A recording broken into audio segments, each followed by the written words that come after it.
Duelist Nexus is coming out very soon, and the purpose of this video is to show what I think each new deck that's coming out of Duelist Nexus, as well as the old decks that are getting support, will perform in the upcoming meta. So if you guys enjoyed this type of content, then be sure to let me know by leaving a like, commenting, and subscribing. But with all that being said, let's just hop straight into it.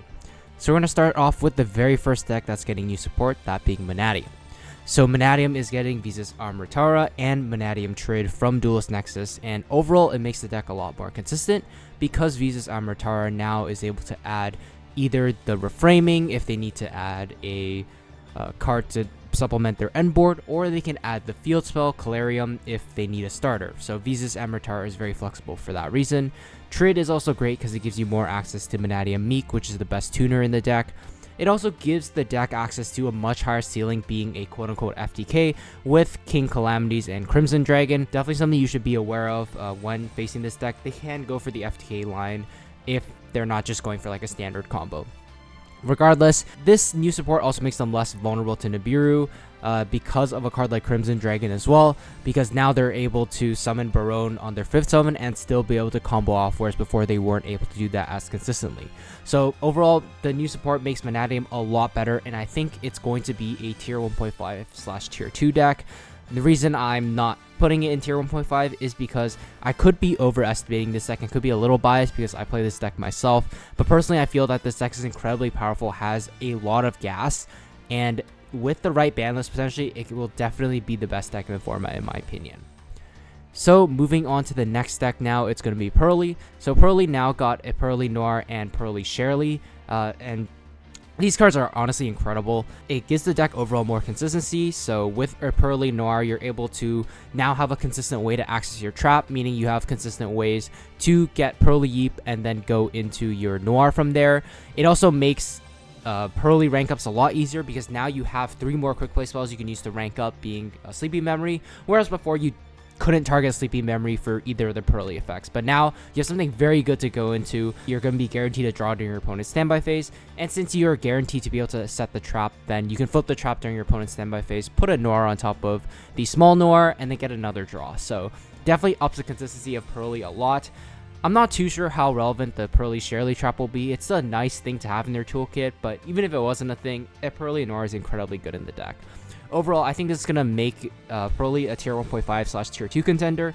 Of course, I don't think this is going to be the best of the best, but definitely can compete with the other meta decks out there, and you should be aware of this deck out there.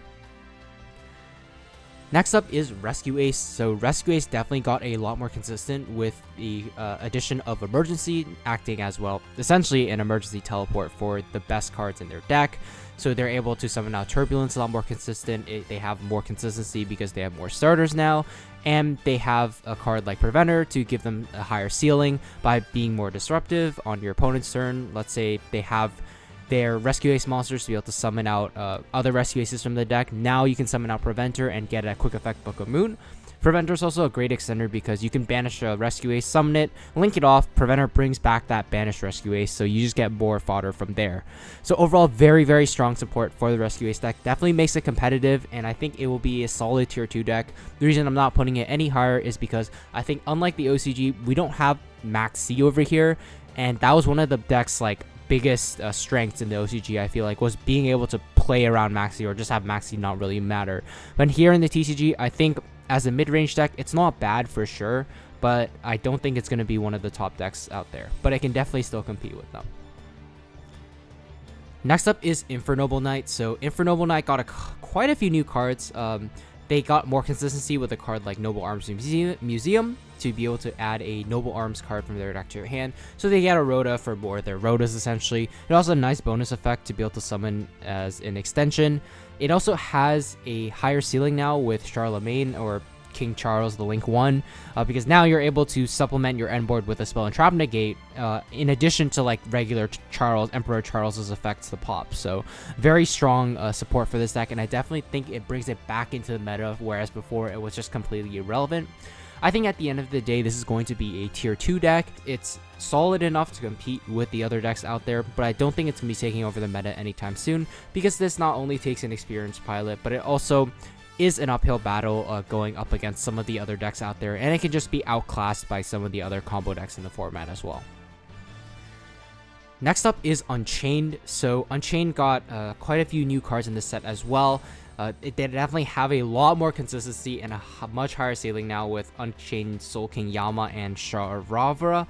These cards get consistent access to other Unchained cards, allowing you to pop off on your turn 1 to set up like sort of more of a real board than you were able to before. You're also able to consistently get access to your traps now with Unchained Soul Sharavra, and it's actually strong enough to be splashed in other decks. So just keep in mind that Sharavra and a Unchained trap can be splashed into a deck like Labyrinth, because these synergize very well with like the Labyrinth cards, because there's a lot of destruction going on and things like that. So do keep that in mind. I think Unchained is going to be a tier 2/rogue deck. It's definitely pretty strong, and in the hands of the right pilot, or if you get caught off guard by it, it can definitely take wins here and there off of the top decks out there. But it's a pretty solid pick, and I think that you definitely should be aware of what these cards can do, because if you don't, then they're going to quickly outpace you with all of their effects.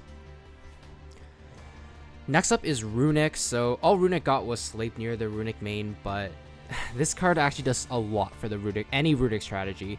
It essentially gives them a much higher ceiling now, in the sense that you're able to break boards going second easier, because any Runic card now forces an interruption now, whereas before like only certain ones like Freezing Chains or Flashing Fire did. But now, like, even if you activate a bad Runic spell like Runic Dispelling, you summon Sleipnir, activates effect. Okay, now you forced out one of your opponent's monster interruptions, which is incredibly strong. But also there's the potential to link climb as well with its other effect. If your opponent adds a card from the deck to the hand, you can just summon a free token, and that can be used to link climb, which can be pretty solid, into a card like Azalea, because they're both light monsters.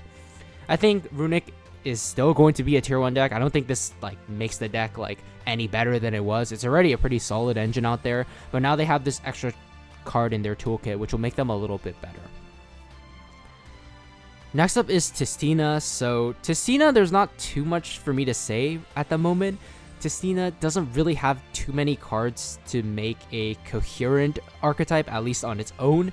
It could be splashed into some other decks. I'm not too sure what you'd splash it in. They seem like okay as like potential extenders, and like going second, they're definitely not bad. I think in the future with the right support, they can probably do stuff, but at the moment, I don't think this deck is doing anything. So I'm gonna say like it's a rogue deck at best and irrelevant most likely, at least at the moment. And then next up we have the Chimera and Illusionist cards. So these cards are actually pretty solid because you have a lot of advantage generating cards. Like if you just take a look at a card like Mirror Swordsman, you're able to summon out the Baphomet from the deck. Baphomet grants you a search for Chimera Fusion and another Chimera monster. You fusion with those monsters, summon a fusion that rips a card from your opponent's hand, get searches and summons off of your other fusions, and then you have Mirror Swordsman as a monster interruption in the graveyard. So this engine can do quite a lot on its own, set up quite a formidable board, and have recursion with Chimera Fusion, meaning you have access to a card like Guardian Chimera on your opponent's turn as well. So I think this engine definitely has a ton of potential. Even at the moment, with just the Illusionist monsters that we have, I think this engine is incredibly strong in some fusion-based strategies, like considering splashing it with Branded, for example. I think just having access to another supplementary fusion engine means that even if your card like Branded Fusion gets ashed, you at least have some other plays. If it's splashed with Branded, it can definitely be a solid tier 2 strategy, but as a pure Illusionist / Chimera deck, I think it'll at best be a rogue deck. I don't think it'll be great as a standalone deck, but rather I think putting a supplementary engine will definitely bring it into competitive viability. So next up is Synchron / Synchro Pile decks that get access to Revolution Synchron and Crimson Dragon. So these are just generic Synchro support cards. It definitely gives them a lot higher ceiling now. Revolution Synchron is incredible because it's searchable and lets you Synchro summon from hand, which is a one of its kind mechanic. Gets you an instant Synchro level 8. Crimson Dragon can cheat out any Dragon Synchro monster, which is honestly incredible. These cards are of course splashable in many different combo decks like Magnetium, ABC for example, just to name a few. So I definitely think these two cards, Revolution Synchron and Crimson Dragon, are going to be very relevant. But as a standalone deck, Synchron / Synchro Pile is probably not going to do much. It's like a rogue deck. It's funny because I recently played against the Synchro deck, and it was quite scary once they resolved Junk Speeder. Definitely as an engine, like you're going to see these cards splash into a lot of different things, and definitely you should be watching out for those. And next up is Altergeist. So Altergeist get quite a few new cards in this deck, and the overall idea of the new cards in Duelist Nexus for Altergeist is that they have more link climb potential now. So technically they do have a higher ceiling if you want to look at it like that. They're able to put out more bodies on the board and summon out big link monsters. But I think at the end of the day, the support is probably not what Altergeist needs, because Altergeist as a deck is a control deck at the end of the day. It thrives by being able to set trap cards and slowly outpace your opponent, as opposed to just start burning your cards during turn 1 to set up like an actual board. That's not to say the cards themselves are bad, but I think that as a general playstyle for Altergeist, this doesn't really fit the deck. It's not going to make the deck that much better. You might see some cool experimentation with a few of these cards, but I think at the end of the day, Altergeist is still going to be a rogue deck at best. Next up is Dark World. So Dark World got only one card, being Dark Hoarder, but this card is incredibly strong in this deck. This is exactly what the deck needed, aside from a way to beat Droll, I suppose. Dark Hoarder now means your deck is a lot more consistent. You're able to add any Dark World monsters. You can add Genta, for example. Genta grabs you your best card in your deck, Gates, and then you can discard any Dark World monster for effect and get that effect, which is just incredibly strong. It's also important to note that you can technically play Dark Hoarder as a splashable draw engine, as like an upstart goblin. So if a deck like Pearly is already playing Brow, you can put in like one copy of Dark Hoarder. Dark Hoarder can add Brow, discard Brow, draw cards, just as an upstart goblin at the end of the day. So just something to consider. I don't think it's going to be too popular, but in terms of meta relevance, I think Dark World is still going to be at the bottom of tier 2, the top of Rogue. Definitely a strong deck when it goes off. The two biggest problems it faces being Arise Heart, Arise Heart / Dimension Shifter, Droll and Lockbird, which are very popular in this format, just hold it back from being much better in my opinion. Next up is Evil Czar. So Evil Czar got a few new cards, 2 new main deck monsters, I believe, and the XYZ monster. It gives them a lot more consistency and a higher ceiling for sure, but that's not really saying much considering the old cards are pretty awful if you've seen them. The new cards, I don't know if you can really make up for the terrible old cards out there. I don't really think this deck is going to do much. I'm not 100% familiar on what the cards are actually able to put out, but from reading them, I don't think it's going to be enough to actually push it into competitive viability. I'd say it might be able to do something with an experienced pilot, or if your opponent doesn't know how to play against it, but at the end of the day, I think it's a rogue deck at best and irrelevant most of the time. Next up is Mekanko. So Mekanko was already a rogue deck that was seeing some play, just being able to go second and OTK your opponent by crashing their monsters into the bigger monsters on the board. And I think Mekanko is in an interesting spot right now because a lot of decks want to go first, and they're able to play cards like Kaijus, which kind of just destroy a deck like Kashtira. So it's something to keep in mind that you might be seeing this deck pop up a little bit more often. These 2 new cards are okay. I don't think they're exceptional, but they have now access to more cards in their toolkit, which is always nice, even if the cards themselves aren't the most broken ever. I still think Mekanko is going to be a rogue deck at the end of the day. I don't think these cards just push it into much more competitive relevance from there. So I'll still say Mekanko is a rogue deck despite having these new cards. Next up is Dinosaur. So Dinosaur is interesting because they got a lot of generic Dinosaur cards in this set, but after reading all of them, I really don't think there are any that are even worth considering playing, aside from maybe Trent this evolution pill, because it's searchable off of Animador and Archosaur. You can search this and maybe do some combos with it. I'm not too sure about that, but I think this card is the only one that really has potential out of all the Dinosaur cards out there. So I don't think the new support helps Dinosaurs in any way, shape, or form. They recently got the Ground Xeno card, and I think that's already good enough for them. So I think there's still going to be a tier 2 or rogue deck that doesn't really change their place in the meta where they were before. So that's going to do it for the new decks. Let me know if I missed any in the comment section below. But before I sign off, I just want to ask you guys to check out CardTrader Zero, as well as your playmat using my links in the description below.